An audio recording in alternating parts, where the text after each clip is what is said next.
Welcome to my talk. My name is Elżbieta Wilczyńska and I work at the Faculty of English at Adama Mickiewicza University at the Department of Studies in Culture. My field of interest is Native American Studies. Today, I want to discuss a topic of growing concern in the United States, particularly for Native American communities, the issue of Pretendianism. That's why my talk is called A New American Dream, the Case of Pretendians. This term refers to individuals who falsely claim indigenous identity. It's a phenomenon with a long history, stretching back to events like Boston Tea Party in 1773. During this iconic protest, members of the Sons of Liberty disguised themselves as Native Americans, that is, Mohawk or Narragansett, to evade severe punishment for their actions. While this aim was an isolated incident, it highlights the broader issue: the appropriation and misuse of indigenous identity by non-native individuals for their personal gains. So fast forward to today. Pretendianism remains a persistent and problematic trend, manifesting itself in various ways. I was first drawn to the topic after a visit from a Sioux woman to my class.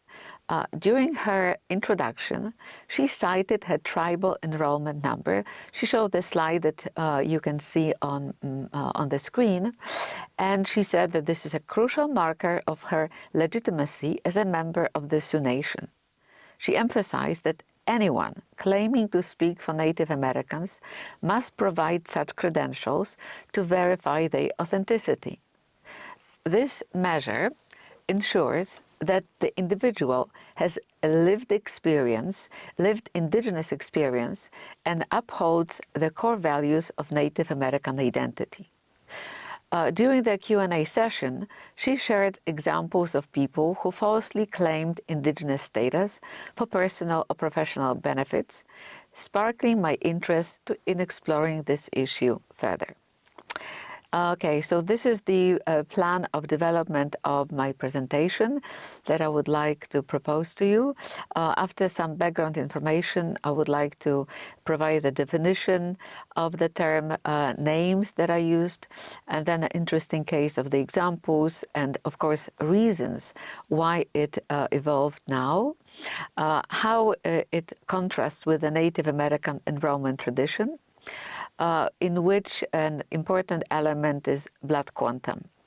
And then what's the aftermath of the difference between the approach that is propagated by Native Americans towards the issue of enrollment and the federal government.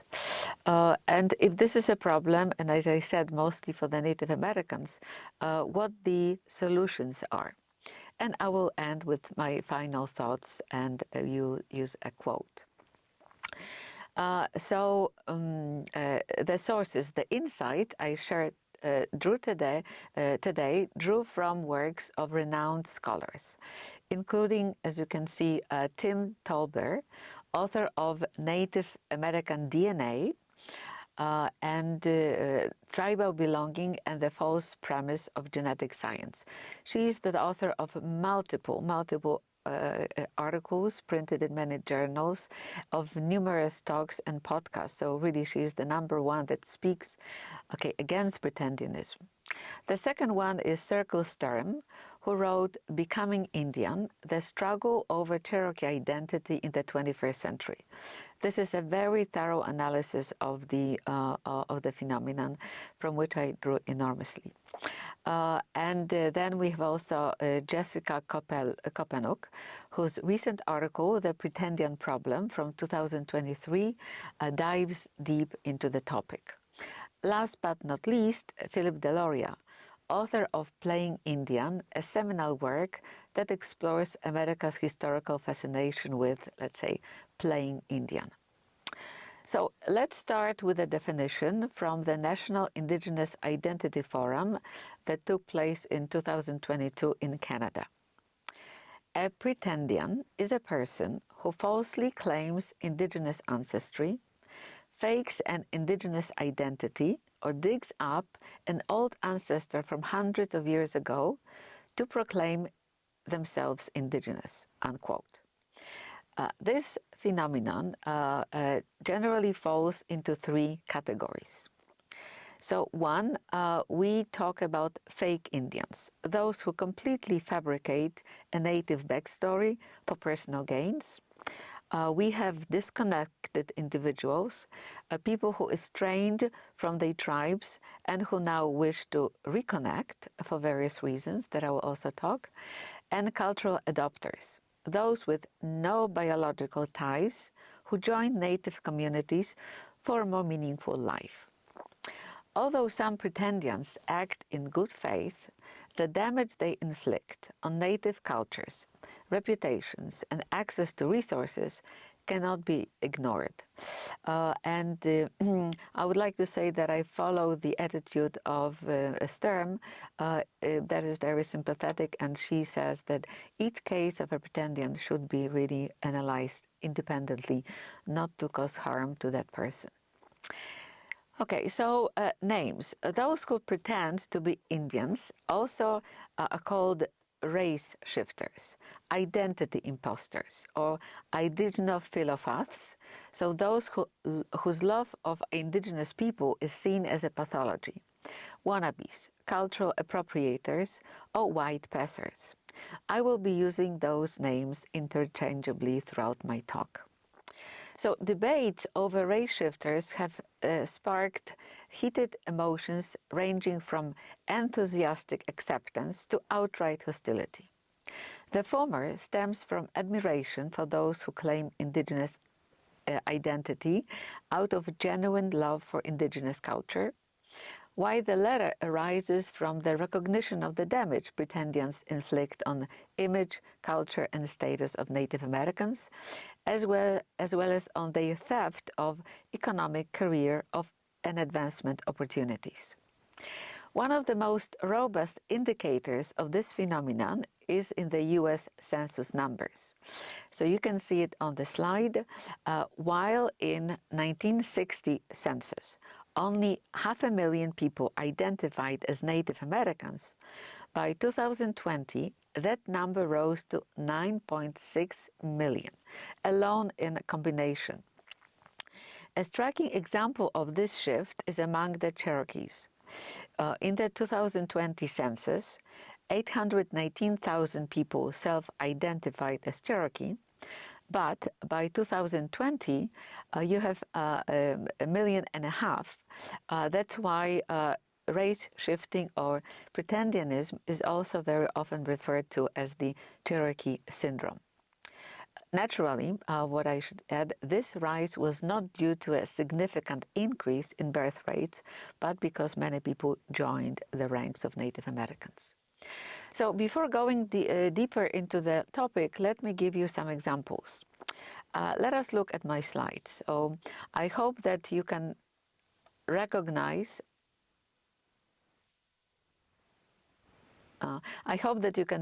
some of the faces.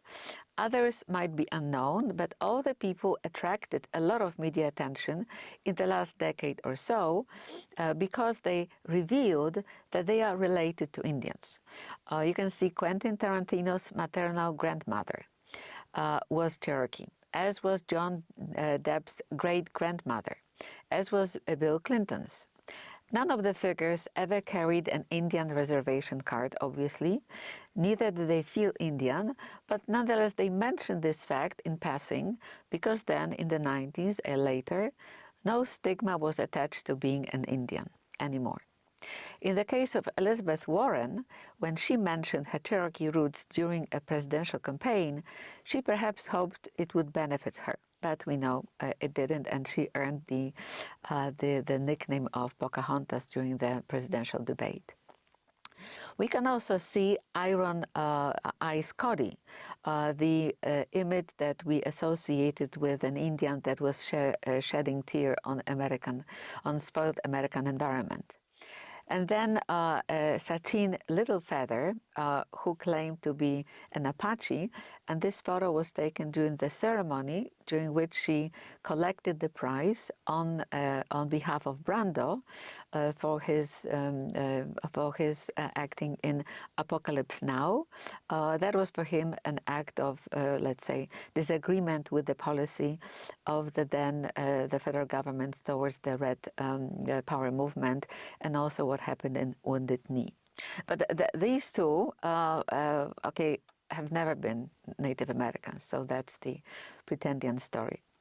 But the former I wouldn't call the Pretendians, but somehow they joined the crowd to stress the roots. But the examples of people who earned the title of Pretendians can be found in many walks of life.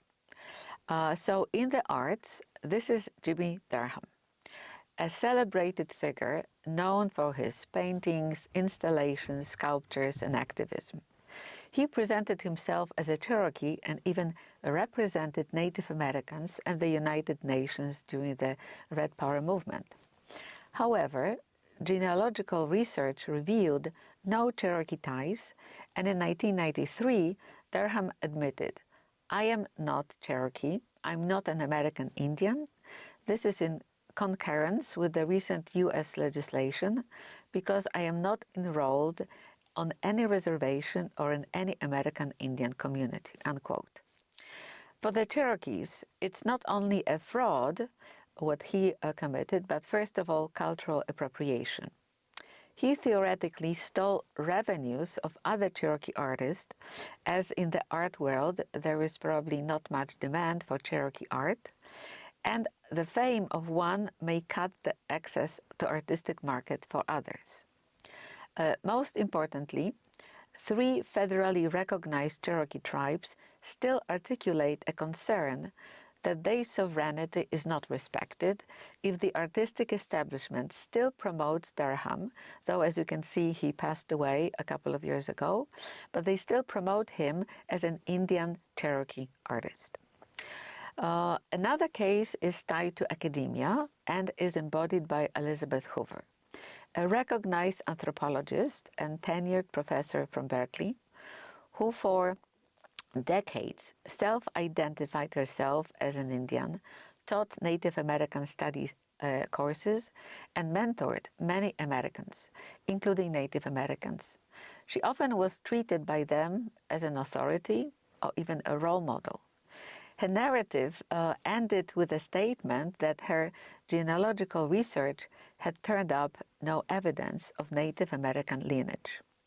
However, her story exemplifies the predicament of many Pretendians whose parents raised them in the conviction that they were Indians, in her case a Mohawk or Mi'kmaq. They lived to believe their grandparents were 1/16 or so indigenous, yet they never bothered to confirm it, for they never applied for membership. Yet they took part in many practices that evolved in the 80s or 90s as a result of cultural revival in the wake of Red Power movement, especially in powwows. Moreover, they adopted Indian names and wore characteristic symbols of Indianness like jewelry, long, loose or braided hair. In social perception, they were Indians. But were they? Did they indeed fabricate the stories, or was it true that they had some distant Indian relatives but lost documents testifying to it amid the turbulent history of the tribe? Her story is representative of many cases in academia of people who, while claiming they are Native Americans, also claim benefits, stipends, tenured position, scholarship, and so on. Beyond individuals, and entire communities have sought tribal recognition without legitimate indigenous ties. For example, groups like the self-proclaimed Talagi Cherokee Nation in Ohio have emerged to exploit the legal and economic benefits of tribal status and possessing casinos. So we talk about whole groups who over some time changed their legal affiliation, either from another tribe or as was the case of the Narragansett, mostly black Indians, who were welcome to become members of the Pequot Nation when the latter applied for federal recognition and permission to begin gaming in the 90s.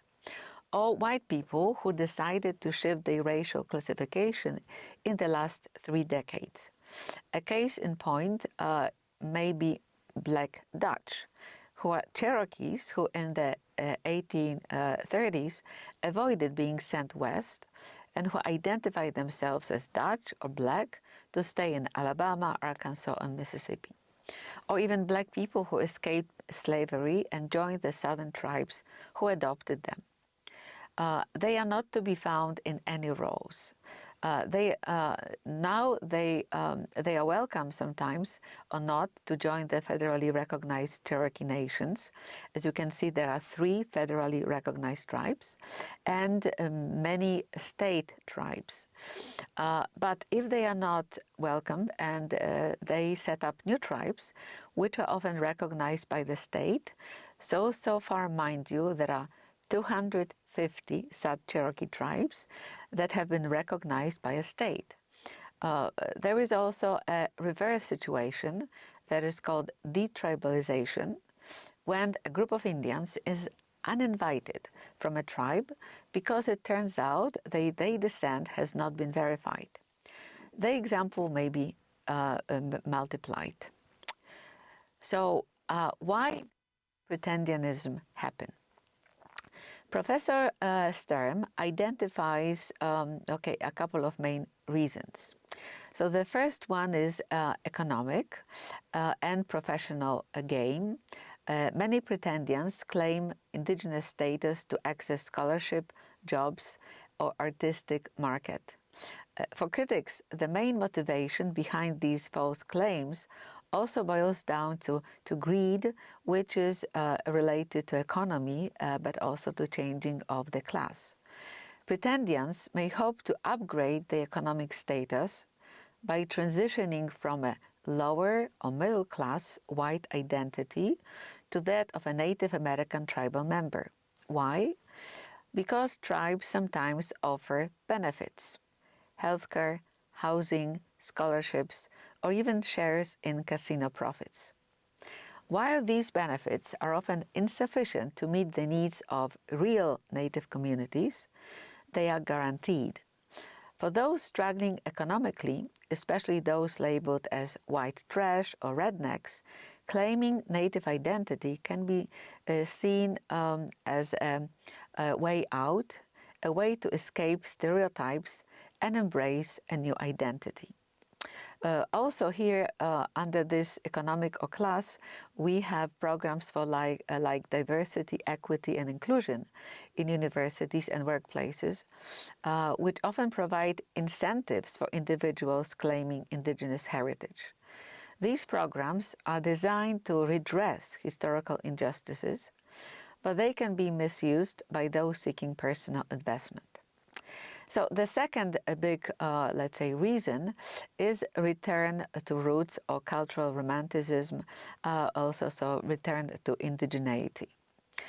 So another reason is the idea of reconnecting with the roots.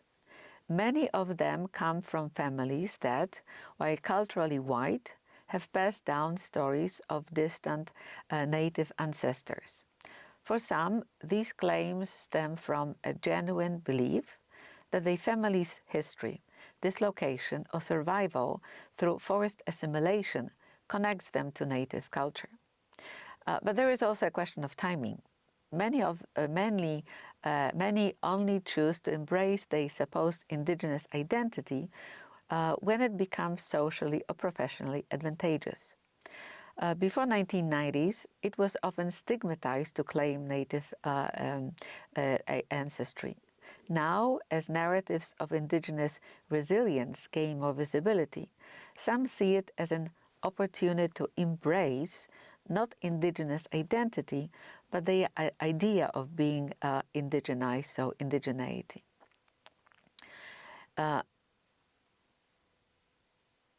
Here, another motive is then idealization of native culture that leads some to adopt an indigenous identity. Okay, the most interesting reason is culture and related to the American dream, which gave reason to my to the title of my talk. So one of the most fascinating aspects of this phenomenon is cultural.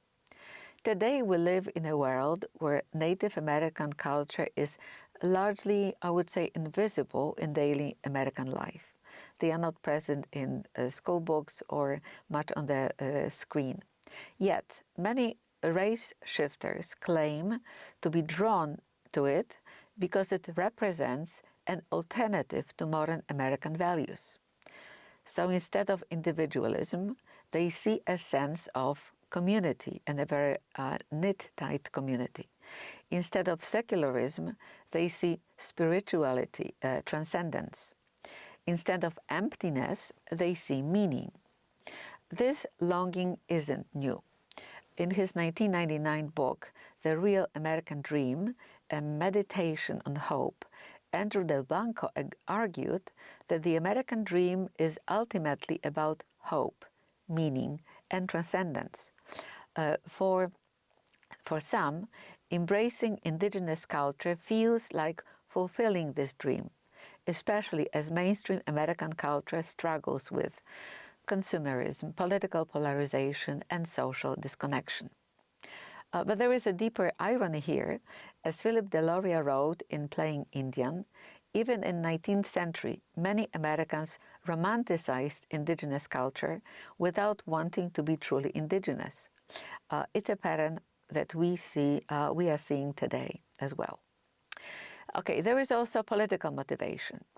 By claiming native identity, some pretendians reject traditional racial categories. They acknowledge white guilt and attempt to distance themselves from it.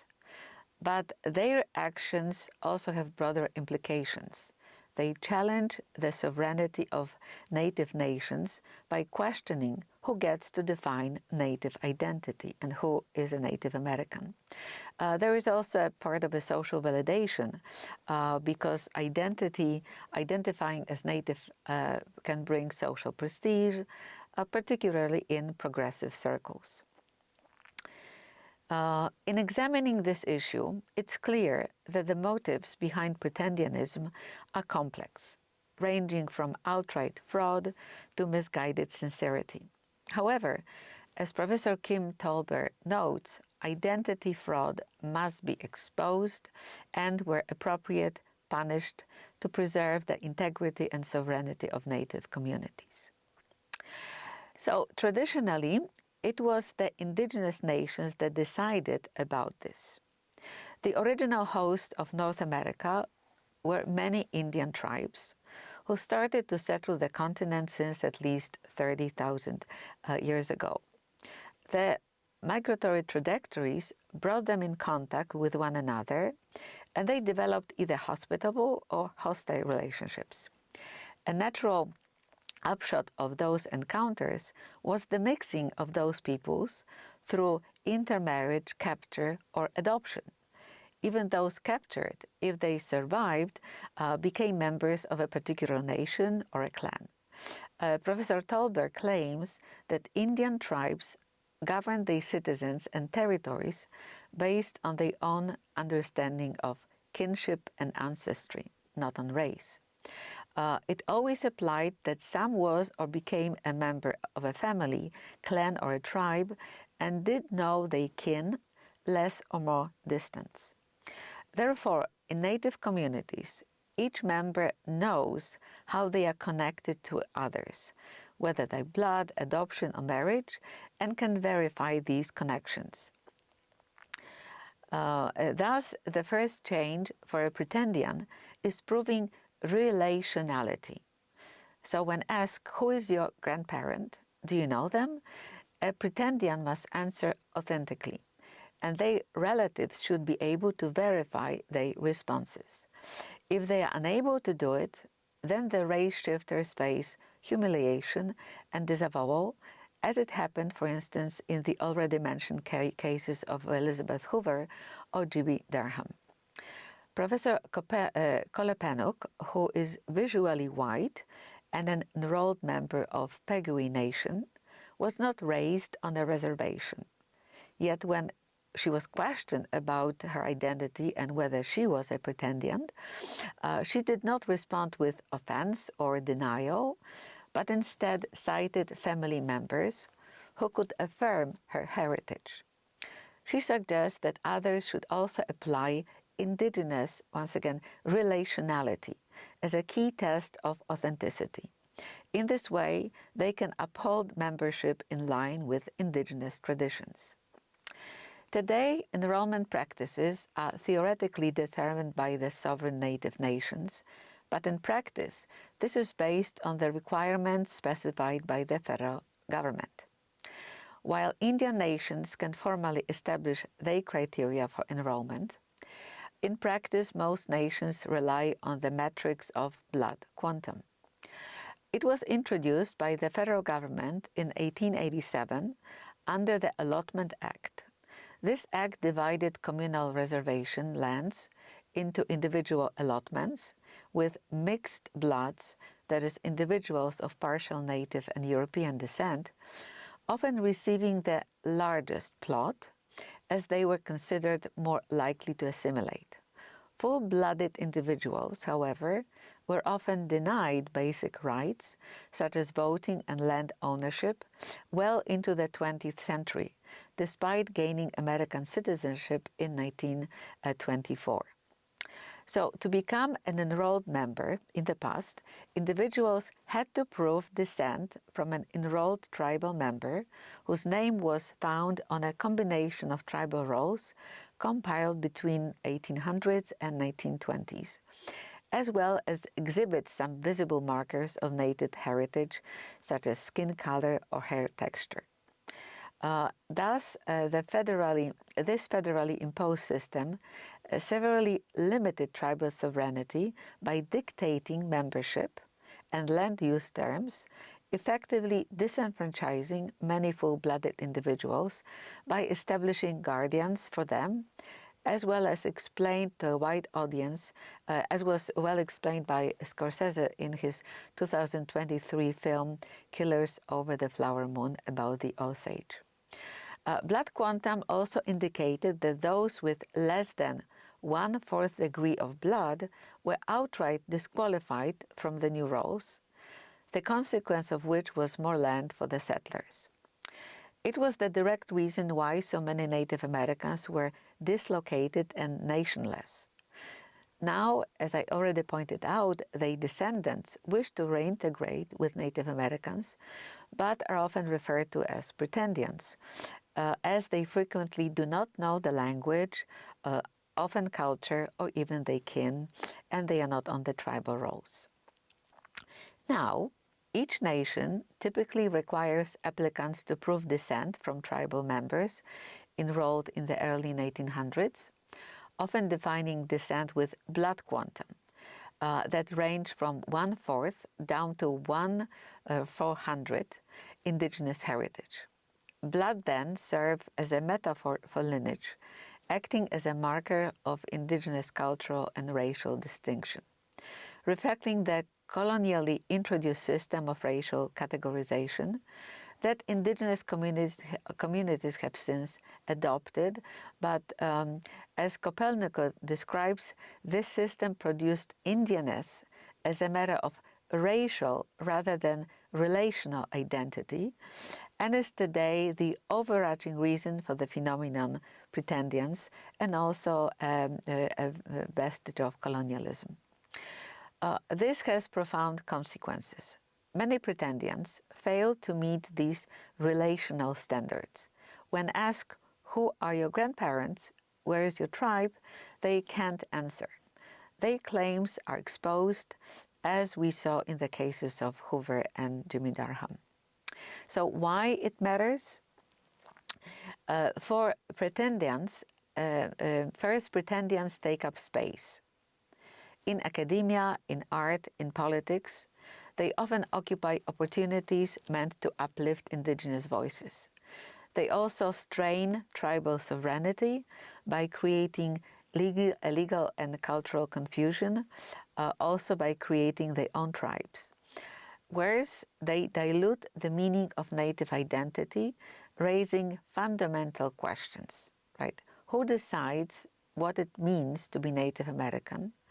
And what happens when fraud undermines the integrity of these identities?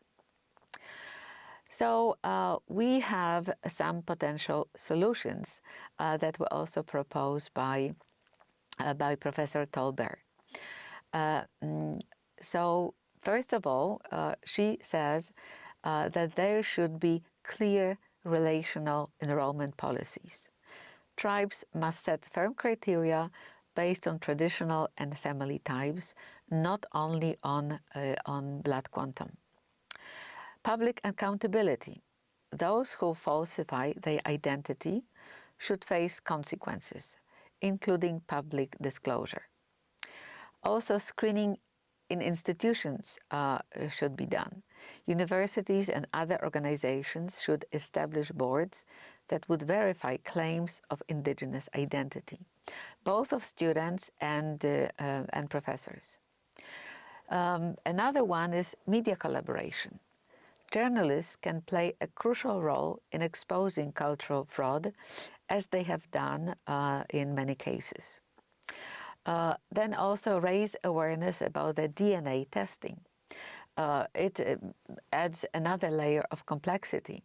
While the test results can reveal genetic markers linked to ancient indigenous populations, they cannot confirm ties to a specific tribe or to a specific person.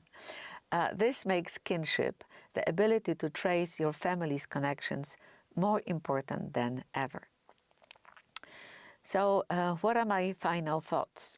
To close, let me share a quote from Duane Champagne, a famous also activist and professor of Native Studies.